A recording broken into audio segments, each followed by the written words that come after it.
भारत माता की इंकलाब। और वो नारा जिससे ये पिछले 10 साल से खौफ खाते हैं कि अगर देश के दिल में ये नारा बैठ गया है, हाँ, भ्रष्टाचार का एक ही काल, भ्रष्टाचार का एक ही काल। ये ईडी और सीबीआई का ताना बाना इसलिए नहीं बुना गया कि कोई बेईमानी हो गई है। ये ईडी और सीबीआई का ताना बाना इसलिए बुना गया है कि कश्मीर से कन्याकुमारी तक किसी चाय के ढाबे पे भी रुके हुए 10 लोगों से बात करोगे कि केजरीवाल कौन है जानते हो? बोले यार वो दिल्ली में काम बड़ा शानदार कर रहा है, और काम तो कर ही रहा है, ईमानदारी से कर रहा है। केजरीवाल जी का नाम आज ईमानदारी का प्रतीक बन गया पूरे देश में। और भारतीय जनता पार्टी इतनी अपने आप को कहते हैं दुनिया की सबसे बड़ी पार्टी होने के बावजूद एक राज्य में एक उदाहरण नहीं पेश कर पाई कि उस राज्य में काम ईमानदारी से हो रहा है और काम हो रहा है। उस छवि को बिगाड़ने के लिए ये सारा षड्यंत्र, सारे कुचक्र रचे जा रहे हैं, उस अरविंद केजरीवाल जी की ईमानदारी की छवि को बिगाड़ने के लिए। लेकिन जनता जानती है, जनता के दिल के दरवाजे खुले हुए हैं। आप जेल के दरवाजे बंद कर सकते हो, लेकिन जनता के दिल के दरवाजे बंद नहीं कर सकते। जनता के दिलों में आज भी वही नारा गूंज रहा है पिछले 10 साल से। बताइए क्या? भ्रष्टाचार का एक ही काल, भ्रष्टाचार का एक ही काल। और जिनका जिक्र अभी संजय भाई ने किया कि इधर उधर जितने भ्रष्टाचारी थे सबको इकट्ठा करके भारतीय जनता पार्टी बना ली और भारतीय जनता पार्टी बड़ी पार्टी कर ली, उनको भी कहना चाहता हूं कि आपका काल अभी जेल में है, लेकिन ज्यादा दिन तक जेल में नहीं रख पाओगे, आपका काल बाहर आएगा। 17 महीने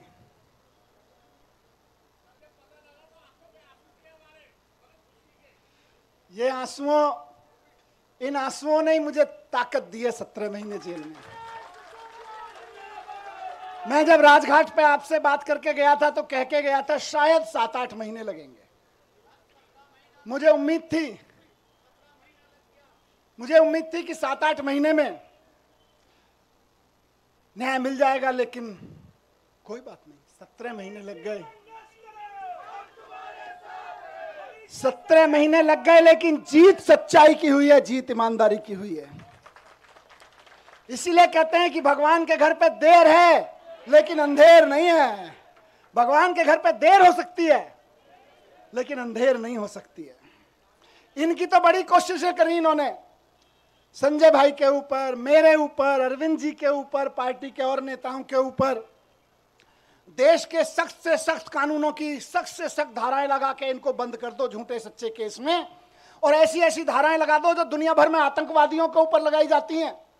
ऐसी ऐसी कानूनों की धाराएं लगा दो जो दुनिया में ड्रग माफिया के ऊपर लगाई जाती हैं। ऐसी ऐसी धाराएं लगा के इन्होंने सोचा इनको जेल में बंद कर दो, तो जैसे आतंकवादी को जेल में डाल देते हैं तो सड़ता रहता है, जैसे ड्रग माफिया को जेल में डालते हैं तो दुनिया में सड़ता रहता है। इन्हें लगा अरविंद केजरीवाल, मनीष सिसोदिया और संजय सिंह को भी जेल में डालेंगे तो सड़ जाएंगे। लेकिन आपके आंसुओं की कीमत है ये, आपके आंसुओं की ताकत है ये कि जेल के ताले भी पिघल जाते हैं।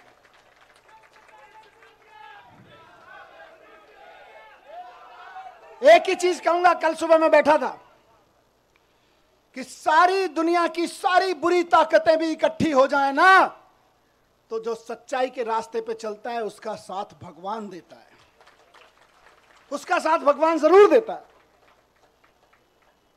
और ये आज बजरंगबली की कृपा है कि 17 महीने बाद सही, लेकिन मैं आपके बीच हूं।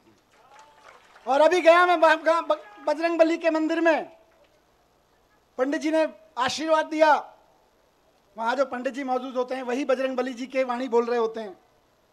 उन्होंने बजरंगबली जी की वाणी से आशीर्वाद दिया कि विजयी भव, सफल भव। मैंने कहा जी एक ही सफलता का मंत्र है, दिल्ली के एक एक बच्चे के लिए शानदार स्कूल बना के देने हैं, यही हमारी सफलता है। और इसके लिए मैं कल से कह रहा था अपने साथियों से, हम तो रथ के घोड़े हैं। हमारा असली सारथी अभी जेल में बंद है, वो भी बाहर आ जाएगा। फिर उसके बाद हमको तो जहां हकेंगे हम हकेंगे, लेकिन हमारा असली सारथी भी जेल में बंद है और जेल के ताले टूटेंगे, बहुत जल्दी छूट के आ जाएंगे। बहुत कृपा है अरविंद जी के ऊपर बजरंगबली की। आपको याद है ना, लंबे समय से बहुत सारे लोग साथ हैं। कितने शुगर का पेशेंट होने के बावजूद कितना लंबा लंबा फास्ट किया, केवल बजरंगबली जी की कृपा से। तमाम तरह के आरोप, इतने इतने आरोप लगाए झूठे झूठे, बच गए, निकल के आ गए केवल अरविंद जी बजरंगबली जी की कृपा से। और मैं समझता हूं भगवान की कृपा, बजरंगबली जी की कृपा हम पर कल हुई बाबा साहब के दिए हुए संविधान की बदौलत। बाबा साहब ने, जब ये मुकदमे की सुनवाई चल रही थी, मैं बहुत ध्यान से सुन रहा था, पढ़ रहा था, पूरी डिटेल ले रहा था वकील साहबों से। बाबा साहब ने 75 साल पहले, करीब 75 साल पहले अंदाजा लगा लिया था कि कभी कभी ऐसा भी होगा, हम लोकतंत्र का संविधान बना रहे हैं, लेकिन कभी कभी ऐसा भी होगा कि इस देश में तानाशाही ताकतें आके आतंकवादियों और ड्रग माफियाओं पर लगाए जाने वाले कानून को आम आदमी के ऊपर लगाएंगे, व्यापारियों के ऊपर लगाएंगे, विपक्षियों के ऊपर लगाएंगे। तो उस वक्त उन व्यापारियों को, उन आम आदमियों को, उन विपक्षियों को कौन बचाएगा? तो बाबा साहब ने पहले ही लाइन जोड़ दी थी, संविधान बचाएगा। यही भगवान की कृपा है। कौन बचाएगा उनको जब तानाशाह सरकार अपना जुल्म करेगी, एजेंसियों का दुरुपयोग, कानूनों का दुरुपयोग करेगी, जेलों का दुरुपयोग करेगी, तो कौन बचाएगा? 75 साल पहले उस महान शख्सियत ने लिख दिया था कि मैं ऐसा संविधान दे रहा हूं कि तुमको संविधान बचाएगा। आज हम संविधान के बदौलत खड़े, संविधान की ताकत से यहां पे खड़े हैं।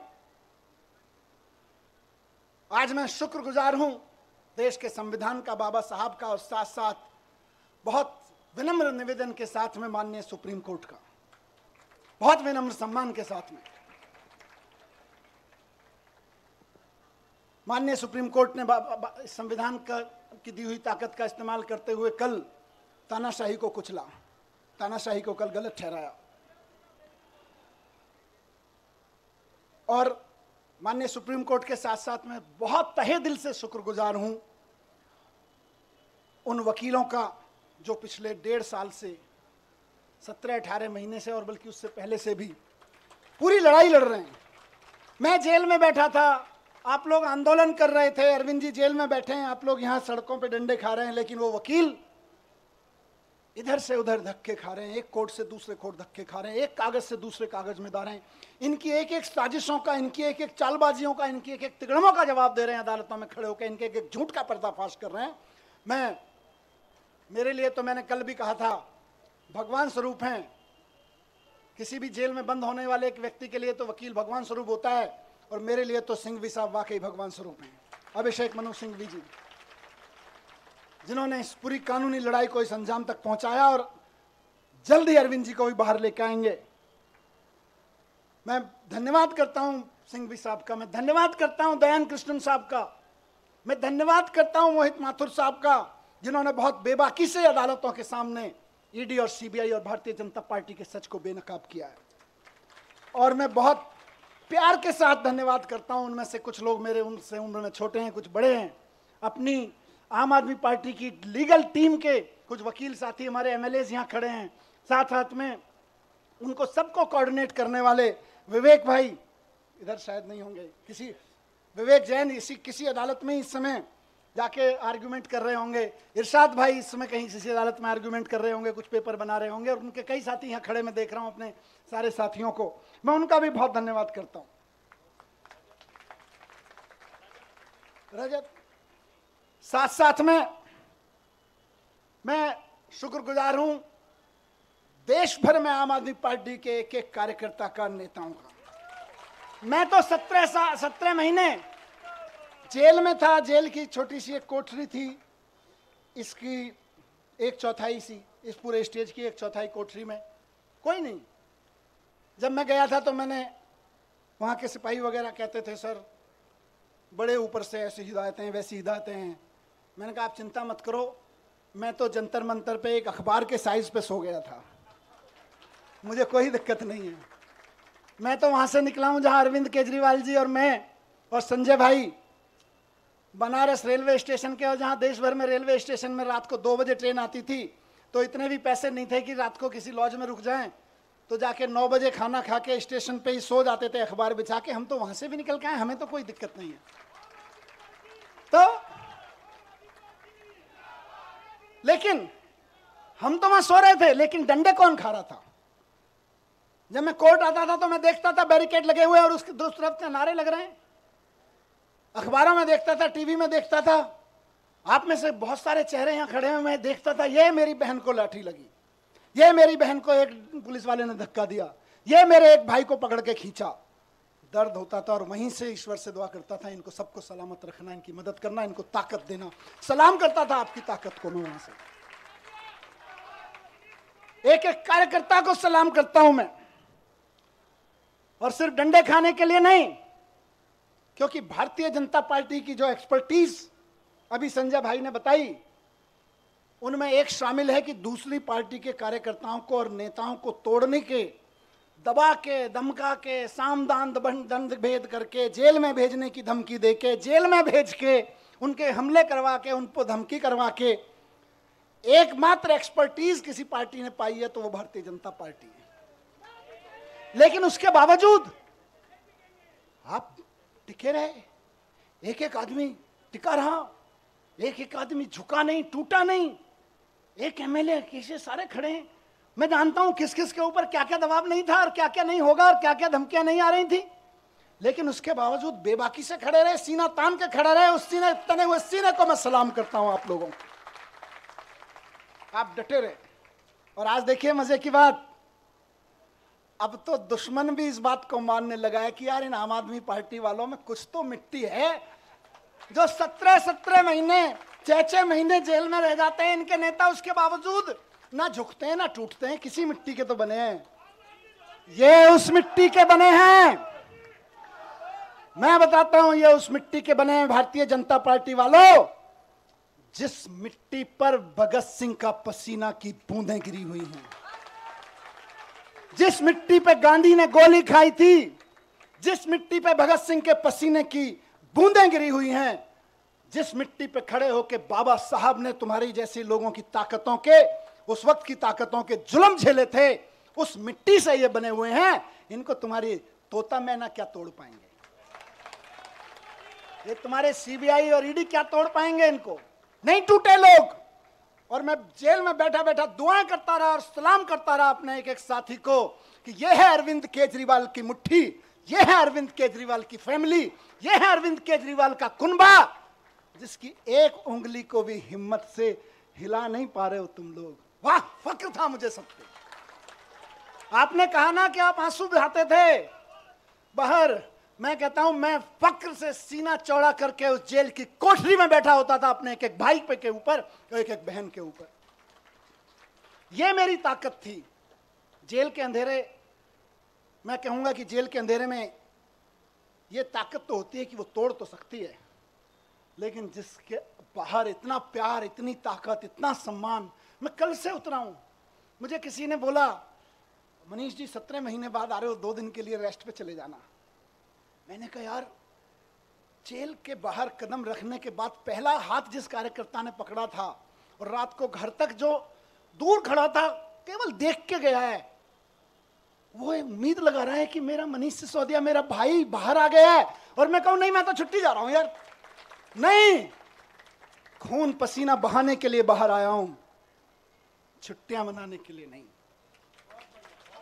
एक एक दिन जो संजय भाई ने नारा दिया है कि इनकी जमानत जब्त कराएंगे, आज से और अभी से लग रहे हैं।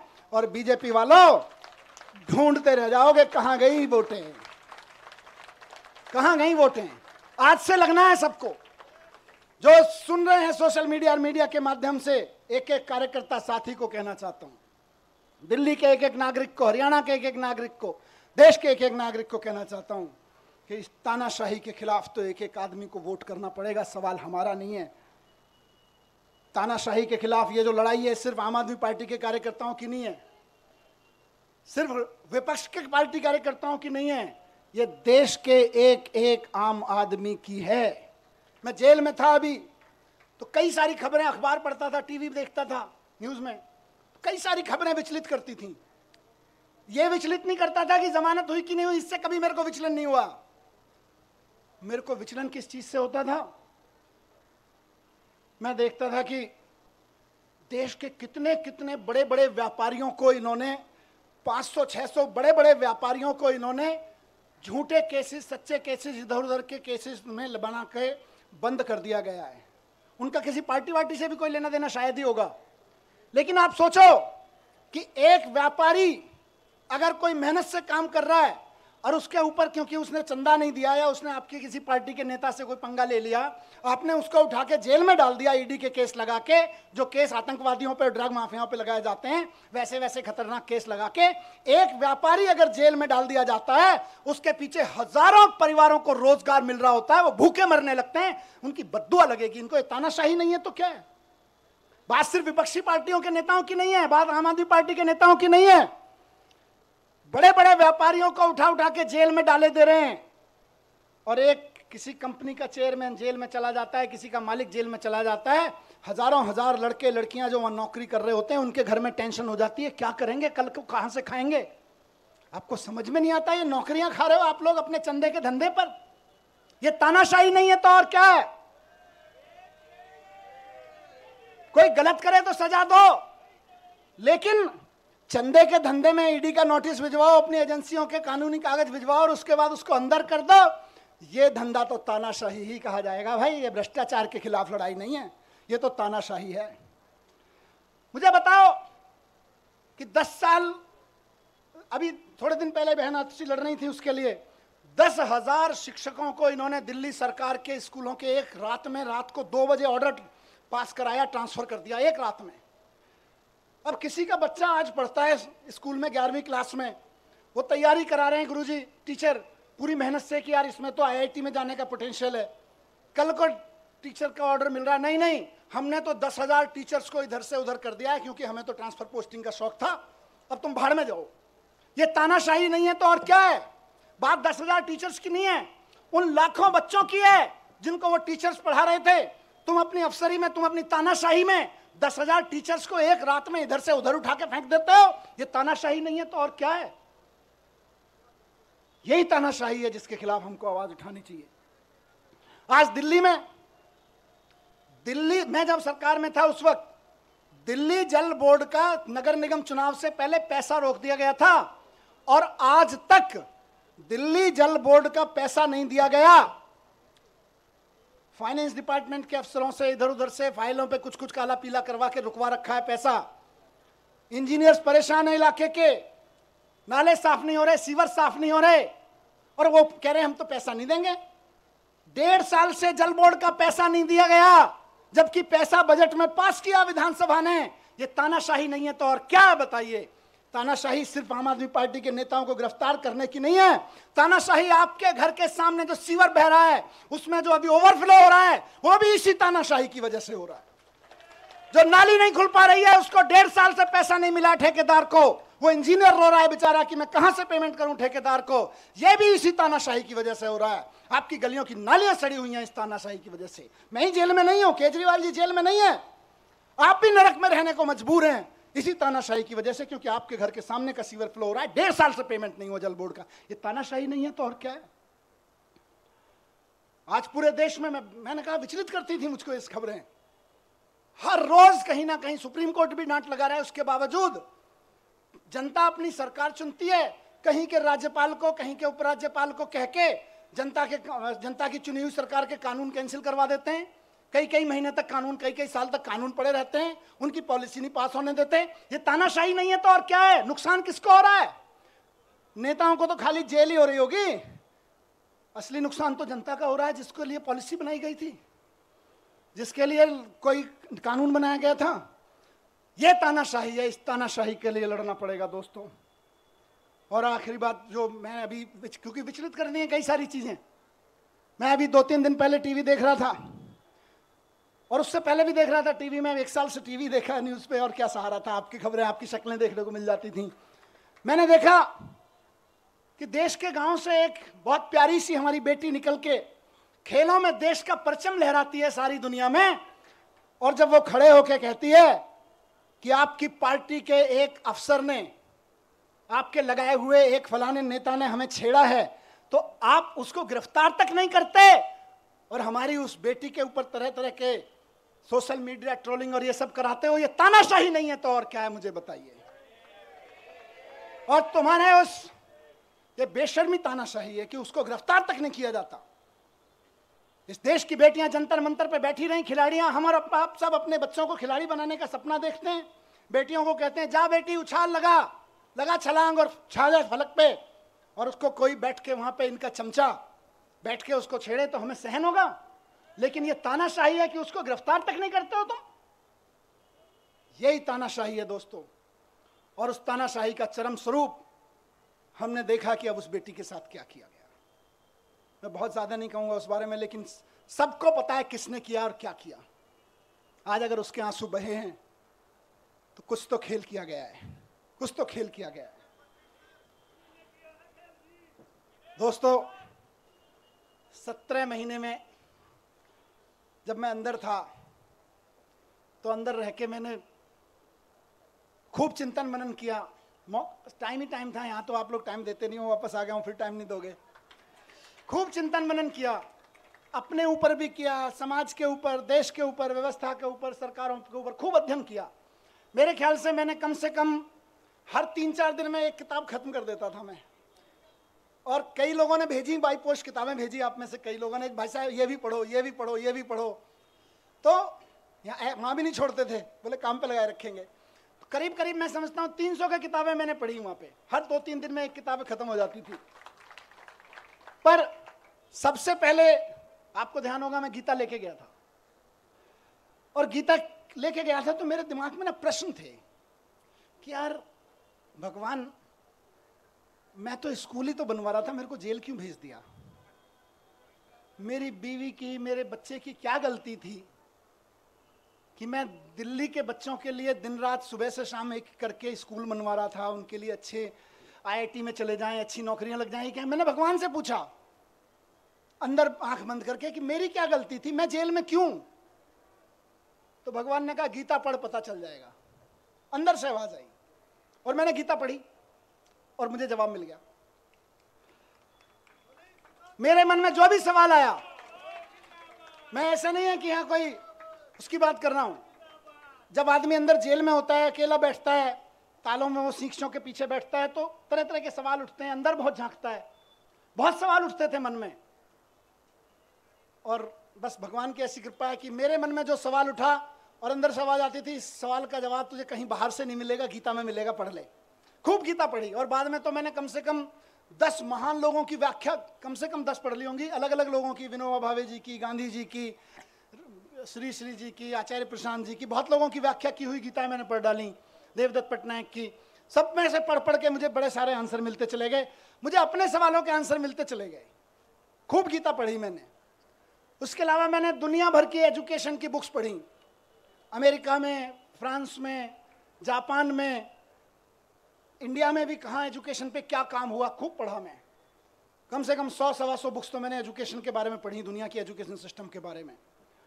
और मैंने एक चीज़ जानी दोस्तों, और मेरा इरादा और फर्म होता गया, आप और हम तो पहले से ही उस पर यकीन करते हैं, हम मेरा यकीन वहाँ पक्का होता गया कि भारत को 2047 तक अगर विकसित राष्ट्र बनाना है तो एक एक बच्चे के लिए शानदार सरकारी स्कूल उपलब्ध कराए बिना कोई रास्ता नहीं है भारत को विकसित राष्ट्र बनाने का। 17 महीने में, उससे पहले कि अपने काम, आप सबके काम और इस अध्ययन चिंतन मनन के बाद लेके लौटा हूं और कुछ दुनिया के बारे में सोच समझ के लौटा हूं कि अगर भारत को विकसित राष्ट्र बनाना है तो देश के एक एक बच्चे के लिए शानदार सरकारी स्कूल, और जहां प्राइवेट है उनकी प्राइवेट स्कूलों की फीस कंट्रोल में रखो। इसके अलावा विकसित राष्ट्र बनाने का कोई राजमार्ग नहीं है, कोई रास्ता नहीं है। और अगर कोई आदमी कहता है कि मैं शिक्षा की बात किए बिना भारत को विकसित राष्ट्र बनाने की बात कर लेता हूं, तो जुमलेबाजी होगा, वो केवल जुमले फेंक रहा होगा, विकसित राष्ट्र नहीं बनेगा। अगर कोई आदमी कहता है कि इस देश के हर आदमी के लिए अच्छे अस्पताल, अच्छे मोहल्ला क्लिनिक उपलब्ध कराए बिना, अच्छे सरकारी अस्पताल बनाए बिना हम विकसित राष्ट्र खड़ा कर लेंगे, तो महाजुमलेबाज होगा, नेता तो नहीं हो सकता, वो कोई विजनरी लीडर तो नहीं हो सकता। अपनी तानाशाही, जुमलेबाजी की आड़ में तानाशाही का चुनाव जीतने की कोशिश कर रहा होगा, लेकिन नहीं बन सकता। बिना शिक्षा के, बिना स्वास्थ्य के विकसित राष्ट्र बन ही नहीं सकता। दुनिया का कोई राष्ट्र विकसित नहीं बना बिना शिक्षा, बिना स्वास्थ्य और बिना रोजगार पे काम किए हुए। विकसित राष्ट्र की बात हो रही। अब इनको दर्द क्या है? आम आदमी पार्टी ये कर दे रही है।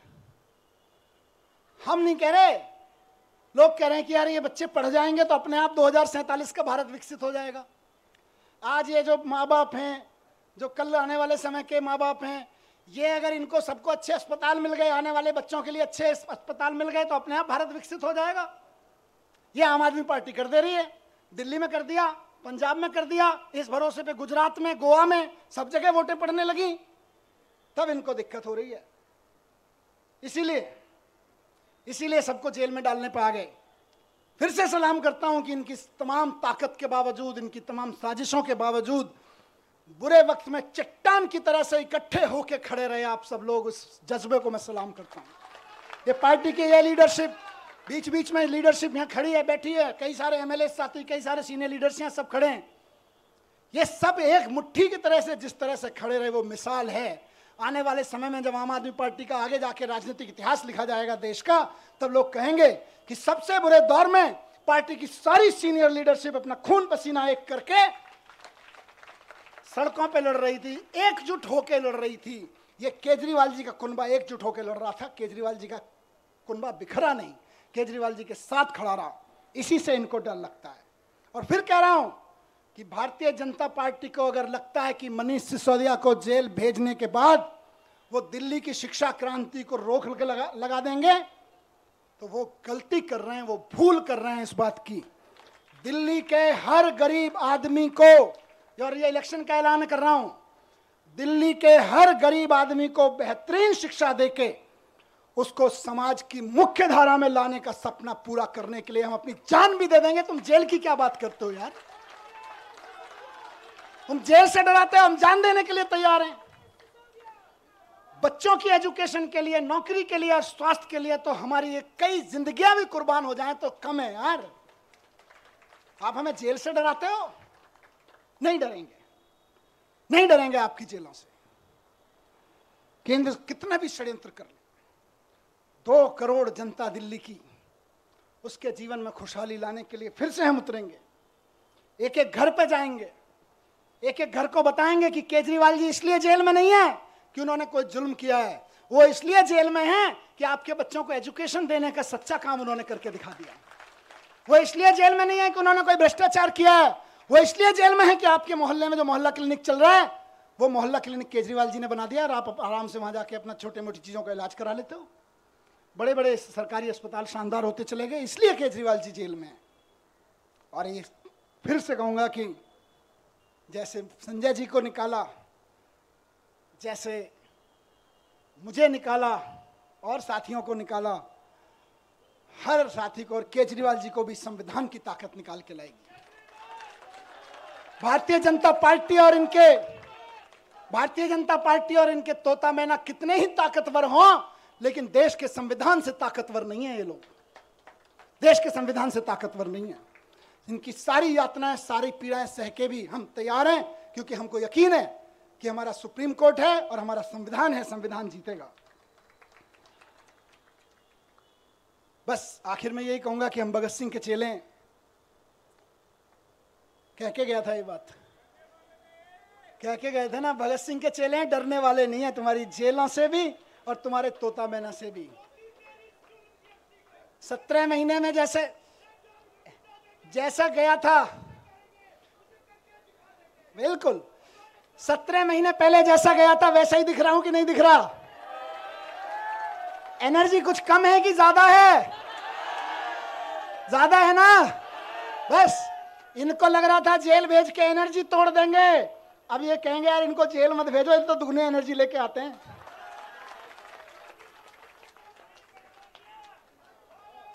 तो दोस्तों, आखिर में एक बात कहूंगा और वो इंपॉर्टेंट चीज है। देखिए, मैंने सारी बात इसलिए कही क्योंकि तानाशाही की लड़ाई है, और ये तानाशाही मेरे लिए नहीं, अरविंद केजरीवाल जी के लिए नहीं, आम आदमी पार्टी के कार्यकर्ताओं नेताओं के लिए नहीं, विपक्ष के पार्टी कार्यकर्ताओं नेताओं के लिए नहीं, देश के एक एक आदमी को बचाने के लिए है। इसलिए आज कल जब सुबह बेल का ऑर्डर आया, उससे पहले मैं ऐसे ही टीवी देख रहा था, उसमें 9 अगस्त के बारे में डिटेल चल रहा था, कैसे 9 अगस्त कितना महान दिन है, भारत छोड़ो आंदोलन चलाया था। फिर 10:30 बजे ऑर्डर आ गया बेल का। मैं आंखें बंद की, मैंने भगवान से पूछा ये है क्या? 9 अगस्त भारत छोड़ो के दिन बेल दे रहे हो, चक्कर क्या है? अंदर से आवाज आई कि भारत छोड़ो के दिन इसलिए दे रहे हैं क्योंकि जेल से बाहर निकलो और तानाशाही भारत छोड़ो की आवाज लगाओ। तानाशाही भारत छोड़ो। इस तानाशाही का शिकार हर आम आदमी हो रहा है। तानाशाही भारत छोड़ो की आवाज उठानी पड़ेगी गली गली में, मोहल्ले मोहल्ले में। और हम ये नहीं कह रहे तानाशाहो भारत छोड़ो, हम तानाशाहों के खिलाफ नहीं, हम तानाशाहों को भारत नहीं छुड़वाएंगे। हमने कई देशों में ये मॉडल देख लिए। वो क्या करते हैं कई तानाशाह, वो बड़े बड़े आंकड़े दिखाएंगे, देखो हमारी इकोनॉमी इतने मिलियन ट्रिलियन फिलियन पहुंच गई, जीडीपी फीडीपी के आंकड़े इतने बढ़ गए। उसके बाद आंकड़े दिखाते दिखाते सारे विपक्ष के नेताओं को जेल में डाल देते हैं या उनको देश से बाहर भगा देते हैं, विपक्ष के कार्यकर्ताओं को जेल में ठेल देते हैं। और उसके बाद कहते हैं देखो हम तो चुनाव पे चुनाव जीतते जा रहे हैं, हमारी तो जीडीपी भी बढ़ रही है, हमारी तो ट्रिलियन बिलियन चल रहे हैं। लेकिन हकीकत क्या है? वो कई देशों की जनता ने दिखा चुकी है कि भाई हम तो तानाशाहों को बाहर भगा देते हैं, लेकिन हम भारत हैं, हम विवेकानंद की, गांधी की, नानक की जन्मभूमि है, हम बाबा साहब की जन्मभूमि है। हमारे को जरूरत नहीं है किसी तानाशाह को बाहर भगाने की, हम तो तानाशाही को बाहर भगाएंगे। तो तानाशाही भारत छोड़ो, भारत छोड़ो, भारत छोड़ो, तानाशाही भारत छोड़ो, भारत छोड़ो, भारत छोड़ो, तानाशाही भारत छोड़ो, भारत छोड़ो, भारत छोड़ो। तानाशाही आज हमारे और आपके जीवन के लिए, एक आम आदमी के जीवन के लिए खतरा बन गई है, इसको छुड़वाना पड़ेगा। इस संविधान के लिए खतरा बन गई है, हमारे सामाजिक ताने बाने के लिए खतरा बन गई है, हमारी बहनों के लिए खतरा बन गई है, हमारे खिलाड़ियों के लिए, हमारे व्यापारियों के लिए खतरा बन गई है। इससे लड़ना पड़ेगा। और एक चीज कहूंगा यहां से, विपक्ष के लिए भी और इनकी सत्ता में बैठे नए नए साथियों के लिए भी जो इनके साथ नए नए गए हैं, इस तानाशाही से अगर लड़ना है तो एकजुट होके लड़ना पड़ेगा। ये ना सोचें कि आज आम आदमी पार्टी के कार्यकर्ता नेता जेल में हैं, कल नंबर आपका भी आएगा, कल नंबर उनका भी आएगा जो दूसरे पक्ष में बैठे हैं या इधर के पक्ष में बैठे हैं, कल नंबर उनका भी आएगा जो इधर नए नए गए हैं कि हम तो इनके साथ हैं।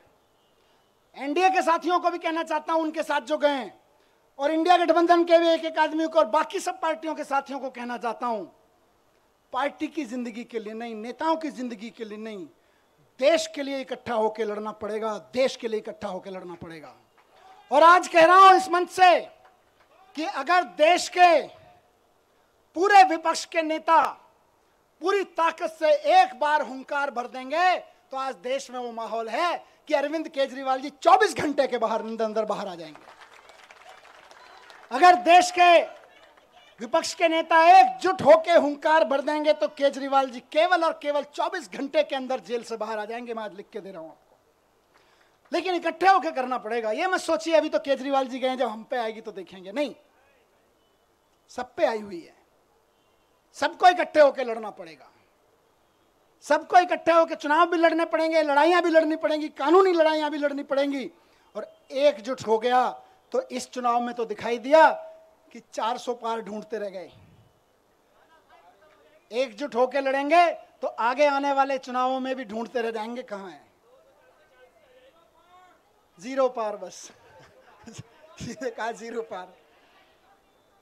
तो ये कोई ये ना सोचे कि अलग अलग लड़ लेंगे, जब हमारी लड़ाई आएगी तो लड़ लेंगे। लड़ाई सबकी है, लड़ाई देश की है, लड़ाई एक एक भारत के नागरिक की है। सब पार्टी वालों को, जिनको जनता ने थोड़ा थोड़ा भी कहीं कहीं भरोसा दिया है, कहीं ज्यादा दिया है, सबको इकट्ठा होके इस तानाशाही के खिलाफ लड़ना पड़ेगा, जोर से चिल्लाना पड़ेगा कि तानाशाही भारत छोड़ो। और जिस दिन तानाशाही भारत छोड़ो का नारा हर गले से निकल गया, केजरीवाल जी सबसे पहले जेल से बाहर आएंगे। हेमंत सोरेन जी आ गए ना, देखो कितनी दिन मुझे निकाला, अभी अरविंद जी भी आएंगे। लेकिन सबको करना पड़ेगा, ऐसे नहीं कि सब। तो मैं बस यही कह रहा हूं कि आम आदमी पार्टी की तरफ से तो आज हम भरोसा दिलाते हैं कि दिल्ली के चुनाव में भी और बाकी चुनावों में भी पूरे देश में कश्मीर से लेकर कन्याकुमारी तक एक एक घर में इस आवाज़ को उठाएंगे, एक एक शहर, एक एक नगर में इस आवाज़ को उठाएंगे और बता देंगे कि हमारे इरादे कितने फौलादी हैं। तुम चाहे जितनी यातनाएं दे लो, तुम चाहे जितने जुल्म कर लो, जब तक इस देह में प्राण रहेगा और माथे पे संविधान रहेगा, इस दिल में हिंदुस्तान रहेगा। भारत माता की, भारत माता की। बहुत बहुत धन्यवाद।